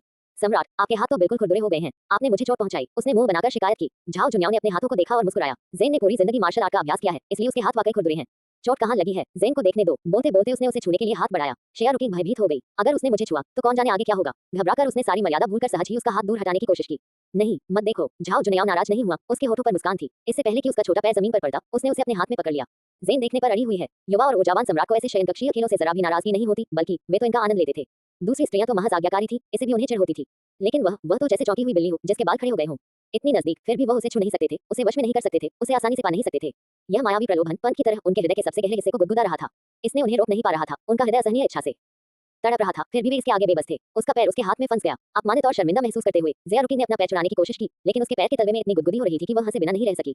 वह तो पागल होने वाली थी। झाओ जुनियाओ बेहद खुश था और जोर से हंसने लगा। हंसना बंद करने के बाद उसने उसे गोद में उठा लिया। ठीक है, झीन अब तुम्हें चिढ़ाना बंद कर देगी, ज़ियारुद्दीन ने गुस्से से कहा। हम्फ। उसने अपना सिर दूसरी तरफ घुमा लिया और उसे अनदेखा कर दिया। झाओ जुनियाओ के पास उसे गले लगाने, प्यार से समझाने और मामला सुलझाने के अलावा कोई चारा नहीं था। ज़ियारुद्दीन के दिल में उठ रही झुंझलाहट धीरे-धीरे कम हो गई। गड़गड़ाहट, गड़गड़ाहट। ज़ियारुद्दीन के पेट में लगातार तेज दर्द हो रहा था। सच तो यह है कि झाओ जुनियाओ को भी भूख लगी थी। उन्होंने रात का खाना भी नहीं खाया था और अभी-अभी काफी मेहनत वाला काम किया था। वे अपनी पूरी ऊर्जा में थे, अजगर की तरह फुर्तीले और बाघ की तरह भयंकर। इतनी ऊर्जा खर्च करने के बाद स्वाभाविक रूप से उन्हें और खाने की जरूरत थी। इसलिए उन्होंने ली शेनगान को भोजन परोसने के लिए बुलाया। फिर उन्होंने निर्देश दिया, बस कुछ सरल और आसानी से उपलब्ध व्यंजन ही काफी होंगे। खाने का जिक्र होते ही ज़ियारुद्दीन का चेहरा खिल उठा। कुछ देर सोचने के बाद उसने कहा, पिछली बार के विलो लीफ नूडल्स बहुत अच्छे थे। कुछ साइड डिश के साथ ये रात के नाश्ते के लिए एकदम सही रहेंगे। साथ ही ये पेट भरने वाले और आसानी से पचने वाले हैं, इसलिए इनसे पेट भारी नहीं लगेगा। झाओ जुनियाओ भी उन नूडल्स से संतुष्ट था, इसलिए उसने तुरंत सहमति में सिर हिला दिया। शाम के भोजन के बाद उसी रात झाओ जुनियाओ खुद को रोक नहीं पाए और अधिक व्यायाम करने लगी। ज़ियारुद्दीन का विरोध व्यर्थ था, उसे एक बार फिर बड़े भूरे भेड़िए ने पूरी तरह से निगल लिया। अगले दिन झाओ जुनियाओ ने एक बार फिर झाओ हुआ मंडप को चुना। ज़ियारुद्दीन रोने ही वाली थी। क्या मुझे सच में जाना पड़ेगा? मुझे लग रहा है जैसे मैं बिखर रही हूँ। ज़ेड्यू कमर पर हाथ रखकर खड़ी थी। बिल्कुल नहीं। अपने दुख को सहते हुए ज़ियारुद्दीन अनिच्छा से शाही रथ में सवार हो गई। हालांकि इस बार झाओ जुनियाओ का मन बदल गया था। रात के खाने और नहाने के बाद उन्होंने बस आराम से एक किताब पढ़ी और कुछ कम महत्वपूर्ण स्मारकों की समीक्षा की, जिससे उस तरह की चीजों में उनकी कोई मंशा नहीं दिखी। ज़ियारुद्दीन ने राहत की एक लंबी सांस ली। पास ही एक छोटे सोफे पर बैठी वह भी एक किताब को कुतरने लगी। कमरे में एकमात्र आवाज मोमबत्ती की बाती के कभी-कभार भड़कने की चटकने की थी। ज़ियारुद्दीन ने चू राजवंश के क्षेत्रों का अभिलेख की अभी अधूरी प्रति को कसकर पकड़ रखा था और जैसे-जैसे वह उसके पन्नों को कुतरती जा रही थी, उसे नींद आने लगी। उसने अपना सिर एक बड़े तकिए पर टिकाया और झाओ जुनियाओ को तिरछी निगाहों से देखने लगी। जब यह आदमी बदमाश की तरह व्यवहार नहीं करता और एकदम गंभीर और सभ्य होता है, तो वह बेहद आकर्षक लगता है। वे दोनों सहज मौन में बैठे रहे, उनके बीच एक शांत, शाश्वत अनुभूति छा गई। उस रात झाओ जुनियाओ ने सचमुच कुछ और नहीं किया, बस उसे बाहों में थामे सो गया। अब वह इस बात पर परेशान नहीं था कि उसे अचानक किसी स्त्री को बाहों में लेकर सोने में इतना आनंद क्यों आ रहा है। अगर उसे अच्छा लग रहा था, तो उसने इसे स्वीकार कर लिया। ज्यादा सोचने की कोई जरूरत नहीं थी। अगले दिन अवकाश का दिन था, इसलिए सुबह कोई अदालत नहीं लगी। लेडी ज़िया ने महारानी को सम्मानपूर्वक प्रणाम किया और फिर सम्राट के साथ शाही अध्ययन कक्ष में चली गई। पूरे हरम को पहले से ही पता था कि लेडी शिया पिछले 2 रातों से सम्राट की सेवा में थी। हालांकि महारानी और शाही उपपत्नी शिर दोनों ही गर्भधारण की कोशिशों में व्यस्त थी, इसलिए उन्होंने इस पर ज्यादा ध्यान नहीं दिया। महारानी उन्हें समय चुपचाप थी, किसी तरह की परेशानी खड़ी करने की हिम्मत नहीं कर रही थी। हुली अपने कमरे में चिंतन में डूबी हुई थी। महारानी निंग और महारानी हुईपेन राजकुमारी की देखभाल में व्यस्त थी, इसलिए हरम में किसी ने भी इस बारे में कोई हंगामा नहीं किया। हालांकि महारानी जेंगपेन को बहुत बुरा लग रहा था और यह सब देखना उनके लिए असहनीय था, लेकिन इसका क्या फायदा। उन्हें कृपा प्राप्त नहीं थी, इसलिए उनकी असहमति का कोई महत्व नहीं था। कुछ देर तक महल में शांति छाई रही, किसी ने ज्यादा कुछ नहीं कहा। ज़ियारुद्दीन सुबह जल्दी उठ गई। झाओ जुनियाओ को सोते हुए देखकर उसके मन में उसकी पलकों को चुपके से छूने की इच्छा हुई, लेकिन जैसे ही उसका हाथ आगे बढ़ा, छूने से पहले ही बड़े-बड़े खुरदुरे हाथों ने उसे पकड़ लिया। शरारती लड़की। झाओ जुनियाओ ने अपने नितंबों पर थपथपाया। चूंकि आज छुट्टी का दिन था, इसलिए उसे उठने की जल्दी नहीं थी, इसलिए झाओ जुनियाओ ने अपनी आंखें फिर से बंद कर ली। वसंत ऋतु की गर्म धूप खिड़की के छेदों से छनकर उसके सुस्पष्ट चेहरे पर पड़ रही थी, मानो उसके चेहरे की हर आकृति दमक रही हो। ज़ियारुद्दीन ने आंखें सिकुड़कर स्नेह भरी निगाहों से उसे देखा और ध्यान से उसका अवलोकन किया। आंखें बंद किए हुए वह बेहद आकर्षक लग रहा था। ठुड्डी पर हल्की सी काली दाढ़ी थी। उसकी चिकनी गर्दन, जहां उसका उभरा हुआ कंठ एक सुंदर वक्र बना रहा था। हाँ, कितना सुंदर है। देखते-देखते उसे फिर से नींद आ गई। जब तक वह दोबारा जाग उठी, तब तक झाओ जुनियाओ उठ चुका था। ज़ियारुद्दीन चौंक गई और जल्दी से उठ खड़ी हुई। ये वक्त क्या है? झाओ जुनियाओ ने उस पर हंसते हुए कहा। अभी देर नहीं हुई है, तुम्हारे पास अभी भी श्रद्धांजलि अर्पित करने का समय है। बिना कुछ और कहे ज़ियारुद्दीन उठ खड़ी हुई। खुद को ठीक करने के बाद वह जियाओफांग हॉल की ओर चल पड़ी। ली शेनगान ने प्रवेश किया और पूछा, महाराज क्या मुझे नाश्ता परोसा जाए? झाओ जुनियाओ ने कुछ देर सोचा, फिर कहा, अभी नहीं। बाद में लेडी शिया को शाही अध्ययन कक्ष में मेरे साथ आने के लिए बुलाए। ली शेनगान ने सिर हिलाया और पीछे हट गया। महाराज का मतलब था कि वे बाद में लेडी ज़िया के साथ नाश्ता करना चाहते हैं। समझ गया। नाश्ता हमेशा की तरह काफी सादा था। टोफू बंस की एक थाली, तले हुए सुनहरे पकौड़े की दूसरी थाली, छोटे उबले हुए सूप बंस, सादा चावल का दलिया और इसी तरह के अन्य स्वादिष्ट व्यंजन परोसे गए। इसके अलावा दलिया के साथ परोसने के लिए कई तरह के साइड डिश भी थे। सब कुछ स्वादिष्ट था और ज़ियारुद्दीन ने काफी मात्रा में खाया। फिर भी उसे लगा कि कुछ कमी है। काश कहीं नरम टोफू पुडिंग मिल जाए, जिसके ऊपर कटी हुई अचार वाली सब्जियां, हरा धनिया और चावल का सिरका डाला गया हो। कितना मुलायम होगा और हरने वाला, खुशबूदार और स्वादिष्ट। और वो कोमल ताजी सब्जियों के पत्ते, वैसे तो वो तलने में स्वादिष्ट होते ही हैं, साथ ही उबलते पानी में हल्का उबालकर और फिर बारीक नमक और सोया सॉस से बनी ड्रेसिंग डालकर खाने में भी लाजवाब लगते हैं। एकदम ताजा और कुरकुरा, सचमुच स्वादिष्ट। दलिया या चावल के साथ एकदम बढ़िया। झाओ जुनियाओ ने उसकी ओर एक नजर डाली और कहा, अगर तुम्हारा पेट नहीं भरा है, तो तुम छोटी रसोई से और खाना बनवा सकती हो। ये तो बस एक भोजन था, वह उसे इस बात पर अपमानित कैसे महसूस करने दे सकता था। ज़ियारुद्दीन खिलखिलाकर हंस पड़ी। आज मेरा पेट भर गया है, हम इसे कल खा लेंगे, तब तक बहुत देर नहीं होगी। झाओ जुनियाओ ने और कुछ नहीं कहा। नाश्ते के बाद झाओ जुनियाओ ज़ियारुद्दीन को शाही अध्ययन कक्ष में ले गए। शाही मेज के सामने बैठे हुए उन्हें अचानक कुछ याद आया और उन्होंने पूछा, क्या तुमने मेरे दिए हुए सुलेख अभ्यास के कागज पूरे कर लिए हैं? आओ और मुझे दिखाने के लिए कुछ अक्षर लिखो। ज़ियारुद्दीन का दिल जोर से धड़कने लगा और उसे अपराध बोध की एक लहर महसूस हुई। महामहिम, ये सुलेख, इसे इतनी जल्दी परिपूर्ण नहीं किया जा सकता। बोलने के बाद उसने सम्राट के चाय के कप पर एक नजर डाली और कहा, महाराज आप अनेक राजकीय कार्यों में व्यस्त हैं, मैं आपको इस तुच्छ मामले से परेशान करने का साहस नहीं करूंगी। ये नौकरानी आपके लिए चाय तैयार करने जाती है। इतना कहकर वह चुपके से वहां से निकलने की कोशिश करने लगी। झाओ जुनियाओ ने संयम बनाए रखा और उसे रोकने की कोशिश नहीं की, बल्कि गहरी आवाज में कहा, इधर आओ। वह एक वाकया ही ज़ियारुद्दीन को निराश करने के लिए काफी था। यह मालिक ऐसा व्यक्ति था जिसे उकसाना उसके लिए ठीक नहीं था और न ही उसकी हिम्मत थी। क्या पता वह फिर से उस पर नियमों का उल्लंघन करने का आरोप लगा दे या सजा की बात करे। तब छोड़ो, बेहतर होगा कि मैं ठीक से व्यवहार करूं। अनिच्छा से ज़ियारुद्दीन होंठ दबाते हुए धीरे-धीरे पास आई। खुद को हिम्मत देते हुए उसने अपनी सांस रोकी और तैयार चावल के कागज पर कुछ अक्षर लिखे। इसमें कोई आश्चर्य की बात नहीं है कि यह अभी भी मुर्गी के खरोंचने जैसा दिखता था। झाओ जुनियाओ ने अपना माथा दबाया। किंग, क्या तुम्हें नहीं लगता कि तुम्हारी लिखावट ठीक नहीं है? मुझे पता है, लेकिन इस ब्रश को मैं स्थिर नहीं रख पा रही हूँ। ज़ियारुद्दीन ने नीचे देखते हुए और अपने रुमाल से खेलते हुए कहा। सच कहूं तो वह काफी शर्मिंदा थी। उसकी लिखावट बेहद खराब थी, है ना? वैसे भी आधुनिक युग में कितने लोग ब्रश से अच्छी लिखावट लिख सकते हैं। जब वे बात कर रहे थे, तभी अचानक ही शेनगान अंदर आ गया। महामहिम को सूचित करते हुए, कुलीन उपपत्नी शेर के घर की एक युवती यंग आपसे मिलने का अनुरोध करती है। झाओ जुन्याओ ने भौहें चढ़ाई। उसके मन में थोड़ी सी नाखुशी थी, फिर भी उसे कुलीन उपपत्नी शेर के प्रति कुछ तो विचार करना ही था। उसने गहरी आवाज में आदेश दिया, उसे अंदर आने दो। जियाओ फांग हॉल में महारानी बौद्ध धर्मग्रंथों की नकल कर रही थी। यू लैंग घबराई हुई अंदर आई। महाराज, महारानी ने धीरे से अपना ब्रश नीचे रखा, अपने हाथ धोए और फिर बोली, ऐसा कौन सा मामला इतना जरूरी हो सकता है जिससे आप इतनी घबराहट में आ जाएं? यू लैंग का चेहरा कुछ पीला पड़ गया था। एक पल हिचकिचाने के बाद उसने कहा, महाराज, महारानी शेर ने आज सुबह शाही चिकित्सक को बुलाया था और अभी अभी उनकी ओर से कोई झाओचेन महल गया है। अलग अलग तौर पर इन दोनों घटनाओं का कोई खास महत्व नहीं हो सकता, लेकिन अगर ये आपस में जुड़ी हुई थी। महारानी के चेहरे के भाव बदल गए। क्या ऐसा हो सकता है कि कुलीन उपपत्नी शेह गर्भवती हो? अगर यह कोई सामान्य बात होती तो सम्राट से मिलने के लिए सीधे झाओचेन महल जाने की हिम्मत कौन करता? तुरंत जाकर पता लगाओ। महारानी की आवाज बदल गई थी। हाँ, यू लैन फिर से जल्दी से चली गई। जियाओ फांग हॉल से निकलते ही यू लैन दुविधा में पड़ गई। मुझे कैसे पता चलेगा, चाहे वो झाओचेन महल हो या कुलीन उपपत्नी शेह का जिफू महल? इस समय जानकारी जुटाना मुश्किल होगा। चलो, मैं जिफू महल में ही अपनी किस्मत आजमाती हूँ। इसी बीच जिफू महल में शाही उपपत्नी शेह पलंग पर लेटी हुई थी। उसका चेहरा कुछ पीला पड़ गया था। वरिष्ठ महल की दासी यंग की पास ही खड़ी थी। उसके हाथ में तांबे का एक पात्र था। वह उसकी सेवा करने के लिए तैयार थी। एक छोटी महल की दासी ने सूचना देते हुए कहा, महामहिम, कुलीन उपपत्नी शेह महारानी के घर की दासी यूलैन आपसे मिलना चाहती हैं। साम्राज्य शब्द सुनते ही कुलीन उपपत्नी शेह की भौहें तुरंत सिकुड़ गईं। यंग की आगे बढ़ी और फटकारते हुए बोली, क्या आपको नहीं दिख रहा कि महारानी की तबीयत ठीक नहीं है? शाही चिकित्सक ने उसे शांति से आराम करने का आदेश दिया है और उसे किसी भी आगंतुक से मिलने की अनुमति नहीं है। इतना कहकर उसने संदेश पहुंचाने वाली छोटी महल की नौकरानी को विदा कर दिया। कुलीन उपपत्नी शेह ने अपने पेट पर हाथ फेरा, पेट में हो रही बेचैनी को सहन किया और खुद को आंखें बंद करके आराम करने के लिए मजबूर किया। कुछ ही देर में एक हिजड़े ने ऊंची आवाज में घोषणा की, सम्राट आ गए हैं। कुलीन उपपत्नी शेह का चेहरा आंखें खोलते ही खुशी से चमक उठा। चचेरी बहन झाओ जुन्याओ अंदर आए। कुलीन उपपत्नी शेह ने उठकर उनका अभिवादन करने की कोशिश की, लेकिन झाओ जुन्याओ ने उन्हें धीरे से नीचे बिठा दिया। ऐसी औपचारिकताओं की कोई आवश्यकता नहीं है। शाही चिकित्सक का कहना है कि आप गर्भवती हैं, आपको लेटकर आराम करना चाहिए। कुलीन उपपत्नी शेह का चेहरा खुशी से चमक उठा। उसने सिर हिलाया और फिर कहा, लगभग 2 महीने हो गए हैं। इस उपपत्नी ने अब जाकर इस बात को समझा, यह मेरी मूर्खता थी। महाराज, मैंने आपको चिंतित कर दिया। झाओ जुन्याओ ने अनजाने में उसके पेट पर एक नजर डाली। वह अभी भी सपाट था, उसमें कोई बदलाव नहीं दिख रहा था। हालांकि उसकी इस निगाह ने कुलीन उपपत्नी शेह के चेहरे पर खुशी की चमक ला दी और उसने शर्माते हुए अपना सिर नीचे कर लिया। चूंकि आप गर्भवती हैं, इसलिए आप यही जिफू महल में आराम करेगी। अब आपको जियाओ फांग हॉल में जाकर श्रद्धांजलि देने की कोई आवश्यकता नहीं है, झाओ जुन्याओ ने निर्देश दिया। ये शब्द बिल्कुल वही थे जो कुलीन उपपत्नी शेह सुनना चाहती थी। उन्होंने मीठी मुस्कान के साथ कहा, धन्यवाद चचेरे भाई। इसके बाद झाओ जुन्याओ ने ली शेंगन को निर्देश देते हुए कहा, बाद में शाही रसोई को निर्देश दी कि उनके भोजन का विशेष ध्यान रखा जाए।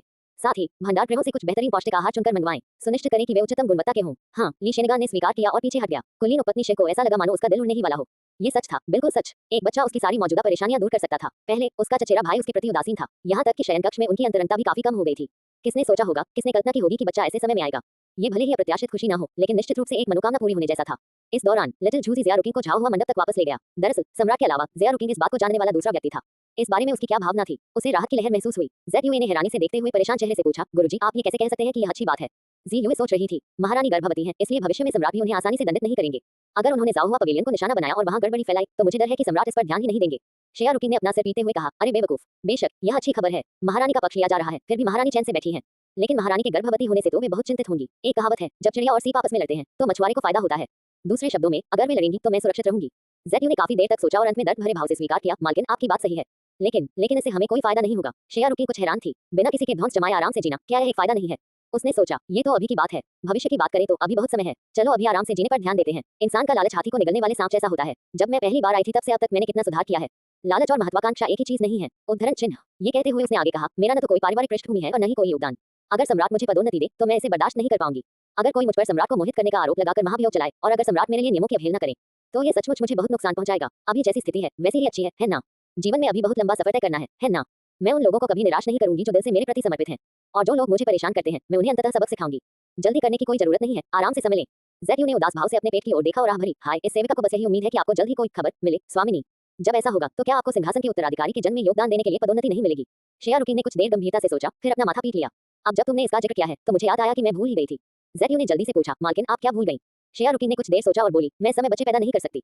मैं मुश्किल से अपना पेट पाल पाती हूँ, ऐसे में बच्चे पैदा करने की हिम्मत कैसे करूँ? मेरी हैसियत इतनी कम है कि जरा सी कृपा भी दूसरों को ईर्ष्या करने पर मजबूर कर देती है। अगर मेरा बच्चा हो गया तो क्या मैं आसान निशाना नहीं बन जाऊंगी? या तो कोई मुझे नुकसान पहुंचाकर मेरा गर्भपात करवा देगा या महारानी बच्चे को मुझसे छीन लेंगी और फिर वे मां को बच्चे से अलग कर देंगे। धिक्कार है, मैं गर्भवती नहीं हो सकती। इस समय मुझे बिल्कुल भी गर्भवती नहीं होना चाहिए। उद्धरण चिन्ह। ज़ेड को भी धीरे धीरे बात समझ आ गई। मालकिन बड़ी समझदार हैं, इस नौकरानी से गलती हो गई। आखिर आपकी किस्मत अभी इतनी अच्छी नहीं है। अगर किस्मत आपके साथ हो भी तो मालकिन आप शायद उसका पूरा आनंद न ले पाएं। पहले अपनी किस्मत को मजबूत करना बेहतर है। उद्धरण चिन्ह। ज़ी ने आगे कहा, भविष्य में अगले साल इसी समय तक सुंदरियों का एक और चयन होकर राजमहल में नई और कोमल सुंदरियों का एक नया समूह प्रवेश करेगा। क्यों न इस वर्ष सम्राट की सेवा में अधिक समय बिताया जाए ताकि सम्राट आपको याद रखें। भविष्य में जब रिश्ता और गहरा होगा और आप स्वस्थ हो जाएंगी स्वामिनी और महल में एक राजकुमार होगा तब संतान होना इतना असामान्य नहीं होगा। शेया रुकिंग ने सोच समझकर सिर हिलाया। तुम्हारी बात सही है। संक्षेप में, मैं गर्भवती नहीं हो सकती। ये शरीर नए साल के बाद मैं मुश्किल से 17 साल की होंगी। आधुनिक समय में मैं अभी भी हाई स्कूल की छात्रा होती। खांसी कितना बड़ा पाप। मैं अभी भी नाबालिग हूँ। मैंने पिछले कुछ दिनों से अपना ख्याल रखा है और हालांकि मैं आसानी से बीमार नहीं पड़ती फिर भी मैं कमजोर हूँ। मुझे बच्चे पैदा करने के लिए अपनी जान जोखिम में क्यों डालनी चाहिए? प्राचीन चिकित्सा व्यवस्था इतनी खराब थी, अगर मैं फिर से मर गई तो क्या होगा? और अगर मैं बच भी गई तो क्या बच्चा स्वस्थ होगा? अगर बच्चा बीमार हुआ तो ये सचमुच पाप होगा, बच्चे को नुकसान पहुंचाना। छोड़ो, मैं बच्चे नहीं पैदा करूंगी, कम से कम 20 साल की उम्र तक तो नहीं। बस 2-3 साल और इंतजार करो, तब तक मेरा स्वास्थ्य निश्चित रूप से ठीक हो जाएगा और बच्चा पैदा करने में देर नहीं होगी। बिल्कुल सही, ज़ेड्यू ने कहा। तब तक महारानी और शाही पत्नी दोनों के बच्चे हो चुके होंगे, इसलिए यह बात किसी को पता नहीं चलेगी।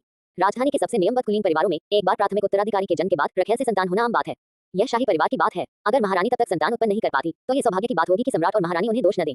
आखिर किस आधार पर वह दूसरों को संतान उत्पन्न करने से रोक सकती हैं? अभी भी जब कुलीन पत्नी गर्भवती है, तो दूसरों को संतान उत्पन्न करने से रोकने का कोई कारण नहीं है। काफी सोच विचार करने के बाद ज़ेयारुद्दीन ने राहत की एक लंबी सांस ली। वह सोचने लगी कि सम्राट को राजी करने का तरीका क्या निकाला जाए। आखिर महारानी होने के नाते सम्राट के लिए संतान न चाहना पाप है। धिक्कार है इस दुष्ट सामंती समाज पर। कितने क्रूर नियम हैं। जियाओ फांग हॉल में महारानी के कक्ष में दोपहर के भोजन के समय ही उसे निर्णायक खबर मिली। इतना ही नहीं, सम्राट ने स्वयं उसे यह सूचना दी। दरअसल सम्राट दोपहर के भोजन के लिए जियाओ फांग हॉल में आए थे। पहले सम्राट के साथ होने पर वह हमेशा अधिक मन लगाकर भोजन कर पाती थी, लेकिन अब महल में प्रवेश करने के बाद से यह भोजन शायद उसका सबसे बेस्वाद भोजन था। झाओ जुनियाओ ने उससे कुछ देर बातचीत की। उसकी बातों का सार ये था, महारानी का गर्भवती होना शुभ समाचार है। मेरे वारिस कम हैं और मैं इस बच्चे को बहुत महत्व देता हूँ। महारानी ने रोने से भी बदसूरत मुस्कान को जबरदस्ती धारण किया और उत्तर दिया, निश्चिंत रहे महाराज, बहन शेख का बच्चा भी मुझे महारानी मां कहकर पुकारेगा। उन शब्दों से उसे बहुत दुख हुआ, लेकिन वह क्या कर सकती थी। इतने लंबे समय तक सम्राट के साथ रहने के बाद भी उसका गर्भ शांत रहा। हालांकि सम्राट ने इस बारे में कुछ नहीं कहा, लेकिन उसे खुद इस बात का बुरा लगा। वैध उत्तराधिकारी न होना वाकई एक समस्या थी। सम्राट को विदा करने के बाद महारानी ने खुद को अपने कमरे में बंद कर लिया और फूट फूट कर रोई। उनकी दो भरोसेमंद राजसी दासियां यूलेन और यूफो इतनी भयभीत हो गई कि वे पर्दे के पीछे घुटनों के बल बैठ गईं और उठने की हिम्मत नहीं कर पाईं। काफी देर तक महारानी का रोना बंद नहीं हुआ, तब जाकर उन्होंने हिम्मत जुटाकर उन्हें सांत्वना दी। महाराज, हालात जैसे हैं वैसे ही हैं, आपको अपने स्वास्थ्य का ध्यान रखना चाहिए। महारानी ने अपना चेहरा धोया, मेकअप दोबारा किया और धीरे धीरे खुद को संभाला। लाल आंखों से उन्होंने दांत भींचते हुए कहा, महल में हर कोई कुलीन पत्नी के इरादे जानता है। वह सम्राट की बचपन की प्रेमिका है और महारानी मां की प्रिय है। अगर वह युवराज को जन्म देती हैं, तो क्या इस महल में मेरा कोई स्थान रहेगा? मेरे पिता भले ही महान सेनापति हों, लेकिन हरम में मेरी कोई मनमानी नहीं चलती। मैं अपने पिता और भाई की सैन्य उपलब्धियों और दिवंगत सम्राट के फैन परिवार के प्रति स्नेह के बल पर महारानी बनी हूँ, लेकिन महल में अपने दैनिक जीवन के लिए मैं किस पर भरोसा करूँ? महारानी की उपाधि सुनने में तो बहुत ही शानदार लगती है, लेकिन इसके साथ छिपी कड़वाहट को कौन जानता है? यूलेन ने तुरंत आगे बढ़कर उन्हें सांत्वना देते हुए कहा, महाराज, आप स्वस्थ हैं और रोगमुक्त हैं। ये सेविका विश्वास करती है कि आप अंततः गर्भवती होंगी। यूलेन और यूफो, चाहे वे कितनी भी शांत क्यों न हो, फिर भी महल की दासियां थीं। वे इन मामलों को नहीं समझती थीं और केवल यथासंभव सांत्वना ही दे सकती थीं। महारानी ने उन्हें देखा, कुछ देर तक सोच में डूबी रही, फिर अचानक आदेश दिया, अगले महीने बहन जी को महल में बुलाओ। जी महाराज, यूलेन और यूफो ने उत्तर दिया। सिस्टर जी महारानी की धाय थी। पिछले वर्षों में वे गंभीर रूप से बीमार पड़ गई थी और उन्हें महल से बाहर भेज दिया गया था। वे ठीक हो चुकी थी और उन्हें सेवा में वापस लौटना था। महारानी ने उनकी बढ़ती उम्र को ध्यान में रखते हुए उन्हें लगभग 1 वर्ष और घर पर आराम करने की अनुमति दी थी और उन्हें चांदी का मासिक भत्ता देना जारी रखा था। लेकिन अब इस स्थिति में शायद केवल सिस्टर जी ही उन्हें कुछ सलाह दे सकती थी। महारानी ने दोपहर में आराम करने के इरादे से अपना मेकअप हटाया, लेकिन उन्हें नींद नहीं आई और वे करवटें बदलती रहीं। अंततः उन्होंने उठकर तय कर लिया कि अब उन्हें सोना नहीं है। फिर उसने एक और निर्देश दिया, मुझे धर्म ग्रंथ लाओ, मैं एक और खंड की नकल कर लूंगा। यूलेन जल्दी से पांडुलिपियां लेकर आए और स्याही और ब्रश तैयार किए। महारानी ने सोचा, शायद लिखने से मेरे दिल की बेचैनी कम हो जाएगी। कुछ देर सोचने के बाद उसने ब्रश उठाया और धीरे धीरे धर्मग्रंथों को लिखना शुरू कर दिया। हालांकि कुछ अक्षर लिखने के बाद वह हमेशा असंतुष्ट महसूस करती थी। उसने कागज बदला और कुछ और अक्षर लिखे, लेकिन फिर भी वह संतोषजनक नहीं था। कई और पन्ने बर्बाद करने के बाद महारानी ने अंततः अपना ब्रश नीचे रख दिया। उसकी आंखों से फिर आंसू बहने लगे, मानो उसके दिल में भरी कड़वाहट उमड़ने ही वाली हो। वह सोचने लगी, क्या सम्राट बहुत कम आते हैं? नहीं, ऐसा नहीं है। मैं महारानी हूँ, पूरे हरम में वह मुझसे ज्यादा नियमित रूप से किससे मिलते हैं। चाहे महीने की पहली तारीख हो या 15वीं, सम्राट कभी आना नहीं भूलते। हालांकि ऐसी 3 रातों में से केवल एक रात ही अंतर अंता हुई, फिर भी ये कम नहीं है। मैंने सम्माननीय मामलों के कार्यालय के रिकॉर्ड देखे हैं। कुलीन उपपत्नी शेख के साथ भी ऐसा ही था। कई मुलाकातों में केवल एक बार अंतर अंता हुई। काश ऐसा मेरे साथ होता, काश ऐसा मेरे साथ होता। बहन जी ने महीने के अंत तक इंतजार नहीं किया। खबर मिलने के तीसरे दिन ही उन्होंने अपना सामान पैक किया और महल में प्रवेश कर गई। अपने हृदय में कड़वाहट भरते हुए महारानी को 2-3 दिनों तक खाने पीने और सोने में बहुत कठिनाई हुई, यहाँ तक कि उनकी आंखों के नीचे काले घेरे पड़ गए। अपनी धाय बहन को आते देख उसने तुरंत नौकरों को विदा कर दिया और फूट फूट कर रोने लगी। खुद को उस पर गिराते हुए बोली, बहन मेरी मदद करो। बहन जी का हृदय चकनाचूर हो गया। महारानी, मैंने स्वयं आपकी देखभाल की है, अगर मैं आपकी मदद नहीं करूंगी तो किसकी करूंगी? कृपया उठ जाए। जब महारानी ने अपनी धाय बहन को देखा तो अंततः उनके दिल में कुछ राहत महसूस हुई। हालांकि ये सभी बात की घटनाएं हैं जिनका अभी उल्लेख नहीं किया जाना चाहिए। उस शाम कुलीन उपपत्नी शेख के गर्भवती होने की खबर हरम में तेजी से फैल गई। महारानी अपनी खुशी को रोक नहीं पाई और उन्होंने बहन किंग से कई बहुमूल्य पौष्टिक औषधियां और औषधीय सामग्रियां भेजने को कहा। सम्राट ने शेरगान को भी भंडार गृह से विभिन्न वस्तुएं चुनकर भेजने का निर्देश दिया। पौष्टिक औषधियां, दवाइयां, रेशम की थान, उत्तम वस्त्र, प्राचीन वस्तुएं और हर प्रकार के आभूषण सब कुछ उपलब्ध कराया गया। अपने दिल में कड़वाहट होने के बावजूद महारानी को अपना मनोबल जुटाना पड़ा और उन्होंने अपने लोगों को निर्देश दिया कि वे भेजने के लिए कुछ वस्तुओं का सावधानीपूर्वक चयन करें। कुछ समय के लिए जिफू महल में उपहारों की बाढ़ आ गई और एक ही दिन में अनगिनत कीमती वस्तुएं कुलीन उपपत्नी शेख के खजाने में जमा हो गई। सम्राट, महारानी और स्वयं महारानी द्वारा दिए गए पुरस्कारों के अलावा उनके अधीन अन्य लोगों को भी उपहार भेजने पड़ते थे। इन्हें पुरस्कार नहीं बल्कि बधाई के उपहार माना जाता था। झाओ हुआ मंडप के अंदर शेया रुकिंग 2 बातों को लेकर परेशान थी। पहली यह कि कुलीन उपपत्नी शेख को बधाई के रूप में क्या उपहार भेजा जाए। दूसरी यह कि रात के खाने में क्या बनाया जाए। हालांकि वह एक साधारण सी सम्मानित महिला थी, फिर भी वह ऐसे मामलों से बच नहीं सकती थी। ज़ेड्यू, आपको क्या लगता है हमें क्या भेजना चाहिए? खाना भेजना तो बिल्कुल भी ठीक नहीं होगा और छोटी मोटी चीजें भेजना भी उतना गंभीर नहीं लगता। शेया रुकिंग ने सिर हिलाया। यही तो असली मुद्दा है। कुलीन उपपत्नी शेख का बच्चा भी उच्च कोटि का होगा, उसे महज एक मामूली सी वस्तु भेजना तो भिखारी को ठुकराने जैसा होगा, है ना? सोच विचार करने के बाद ज़ेया रुकिंग ने निर्देश दिया, कुछ चांदी के सिक्के लो और आंतरिक मामलों के मंत्रालय के कारीगरों से चांदी के 2 छोटे कंगन बनवाओ। उन पर 100 बच्चे का चित्र उकेर दो। इतना काफी होगा, तुम्हें नहीं लगता? वैसे भी उन्हें कुछ ज्यादा भव्य चीज पसंद नहीं आएगी, उसने सोचा। ये तो बहुत अच्छा विचार है। ज़ेड्यू ने खुशी खुशी सहमति जताई। चांदी के कंगन बेहद खूबसूरत थे, उनसे किसी को आपत्ति होने की संभावना नहीं थी और वे विचारशीलता दर्शाते थे। ज़ेया रुकिंग भी संतुष्ट थी। हालांकि शेया रुकिंग ने सोचा कि कुलीन उपपत्नी शेख निश्चित रूप से अपने बच्चे को मेरे द्वारा भेजा गया कोई भी उपहार नहीं पहनने देंगी। वह चापलूसी करने की कोशिश नहीं कर रही थी। बधाई का उपहार भेज देने के बाद उसका काम पूरा हो जाएगा। उस बात को एक तरफ रखते हुए ज़ेया रुकिंग सोचने लगी कि रात के खाने में क्या बनाया जाए। बसंत का मौसम इतना लंबा चल रहा है, अभी तक गर्मी क्यों नहीं आई? ज़ेया रुकिंग ने आह भरी। ऐसा नहीं था कि वह विशेष रूप से परेशान थी, बल्कि बात यह थी कि उसे किसी भी चीज में रुचि नहीं थी। प्राचीन काल आधुनिक युग से भिन्न था। उस समय खेती के लिए ग्रीन हाउस नहीं थे, न ही बेमौसम सब्जियां मिलती थी। सर्दी का मौसम आते ही ताजी सब्जियां मिलना बेहद मुश्किल हो गया। अगर किसी को सब्जियां चाहिए होती तो उन्हें दक्षिण से हजारों मील दूर बर्फ पर लाद कर लाना पड़ता था। झाओ जुनियाओं को ये खर्चीला लगा और सिंहासन पर बैठने के बाद उन्होंने इस खर्च में कटौती कर दी। अब तो सम्राट भी सूखी सब्जियां खा रहे थे, भला कौन कुछ कहने की हिम्मत करता। तथाकथित सूखी सब्जियों में पिछले साल की सूखी फलियां, लौकी के टुकड़े और सूखी मूली जैसी चीजें शामिल थी। संक्षेप में, हर वो सब्जी उपलब्ध थी जिसे सुखाया जा सकता था, इसलिए विविधता काफी व्यापक थी। खाने के समय इन्हें पानी में भिगोकर फिर भुना या उबाला जा सकता था। ताजी सब्जियों जितनी स्वादिष्ट न होने के बावजूद सूखी सब्जियों का अपना एक अनूठा स्वाद था और वे खाने में बुरी नहीं लगती थी। हालांकि कुछ बार खाने के बाद ज़िया रुकीन ने उन्हें खाना छोड़ दिया। मेरे विचार से जंगली साग खाना ज्यादा बेहतर होगा। प्राचीन काल की सर्दियां और बसंत वास्तव में सहन करना कठिन था। जी यूं हंस पड़ी। मालकिन, आप मजाक कर रही होंगी। जंगली साग तो गरीबों का भोजन होता है। महल की तो बात ही छोड़िए, बाहर के प्रतिष्ठित परिवार भी इन्हें नहीं खाते। शेया रुकी कुछ अवाक रह गई। उसे आखिरकार समझ आ गया कि इज्जत बचाने के लिए कष्ट सहना का क्या मतलब होता है। क्या जंगली साग को सब्जी नहीं माना जाता? ये कैसा सामंती समाज है? लोगों का वर्ग और ओहदा बड़ा होना ही काफी बुरा है, अब सब्जियों को भी वर्गीकृत किया जा रहा है। वाकई बहुत ही शानदार। काफी सोच विचार करने के बाद ज़िया रुकीन ने फैसला किया, मैं जंगली साग खाना चाहती हूँ। अब से मेरे लिए ये सूखी सब्जियां मत मंगवाना। अगर आप सबको ये पसंद है तो आप इन्हें अपने लिए मंगवा सकते हैं। ज़ेड उसे समझाने में असमर्थ होने के कारण केवल सहमत होने के लिए बाध्य थी। अगले दिन ज़िया रुकीन ने सचमुच चांदी के टोकनों से भरा एक छोटा थैला लिया और उसे शाही रसोई में भिजवा दिया। मुझे कई तरह की जंगली सब्जियां चाहिए, याद रखना वे ताजी होनी चाहिए। अगर ताजी सब्जियां नहीं मिली तो बेहतर है कि कुछ भी न लूं। ठीक है, ज़ेड ने बात मान ली और चली गई। शाही रसोई में विशेष खरीदार होते थे। यदि महल की किसी रानी या महिला को किसी चीज की इच्छा होती तो वे उसे खरीदने के लिए चांदी का भुगतान कर सकती थी। यह एक सामान्य प्रथा थी। आंतरिक मामलों के मंत्रालय के भी खरीदार होते थे। यदि रानी या महिलाओं को राजधानी शहर की किसी विशेष दुकान से गहने या विशेष रंग रोगन या पाउडर या अन्य नवीन वस्तुएं पसंद आती तो वे नियमों के अनुसार उनकी ओर से ये वस्तुएं खरीद सकते थे। इसके अलावा सम्राट ने स्वयं शाही रसोई को लेडी ज़िया का विशेष ध्यान रखने का निर्देश दिया था। बिना भुगतान के भी यदि कोई सम्मानित महिला विशेष रूप से कुछ खाने का अनुरोध करती है तो उन्हें उसे उपलब्ध कराना ही होगा, है ना? इतना ही नहीं, उन्होंने चांदी भी दी थी। इससे मामला पूरी तरह सुलझ गया। सिल्वर मिलने के अगले दिन ही ज़िया रुकीन की सारी जंगली साग सब्जियां खरीद ली गई। दोपहर में ज़ियाओ वेज़ी ने उन्हें पहुंचाने के लिए एक विशेष यात्रा भी की। चूंकि आदरणीय महिला ने यह निर्दिष्ट नहीं किया था कि उन्हें किस प्रकार की वस्तुएं चाहिए, इसलिए ज़ियाओ वेज़ी ने सभी प्रकार की सामान्य और दुर्लभ वस्तुएं एकत्र कर ली थी। माननीय महोदया, हमारे पास कई प्रकार की जंगली सब्जियां हैं। जंगली आर्टेमिसिया, नूडल वेजिटेबल और शेफर्ड्स पस। ये आमतौर पर आम लोगों द्वारा खाई जाती हैं। दो कम प्रचलित किस्में भी हैं। हम नौकरों ने देखा कि ये ताजी और सस्ती थी, इसलिए हमने इन्हें खरीद लिया। कौन कौन सी सब्जियां दुर्लभ हैं? शेया रुकीन ने पूछा। दरअसल उसे अभी तक ये नहीं पता था कि इस राजवंश में किस किस प्रकार की जंगली सब्जियां पाई जाती हैं। यहाँ कड़वी जलप्रपात और कार्टून अंकुर हैं। शाओ वेज़ी ने अभी अपनी बात पूरी भी नहीं की थी कि शाओ रुकीन ने बीच में ही टोकते हुए कहा, तुमने क्या कहा? कार्टून स्प्राउट्स भी होते हैं। उसकी आंखें चमक उठी और वह लगभग उछल पड़ी। वह बस यही सोच रही थी कि इस युग में कौन कौन सी जंगली सब्जियां हैं जिनसे उसके भोजन का स्वाद बेहतर हो सके। अप्रत्याशित रूप से कार्टून स्प्राउट्स भी हैं। शेयाओ वेज़ी उसकी प्रतिक्रिया देखकर अचंभित रह गई। उसके बगल में खड़ी ज़ेड ने बेबसी से अपना माथा टेक दिया। उसने आसमान की ओर देखा, फिर जमीन की ओर। यह मेरी मालकिन नहीं है। जिसे भी इसे चाहिए ले जा सकता है। मालकिन, क्या आपको वे पसंद नहीं है? ज़ियाओ वेज़ी ने अचंभित होकर पूछा। आगे क्या होगा जाने के लिए सुनते रहिए मेरी इस कहानी को। Please like, share and subscribe. धन्यवाद।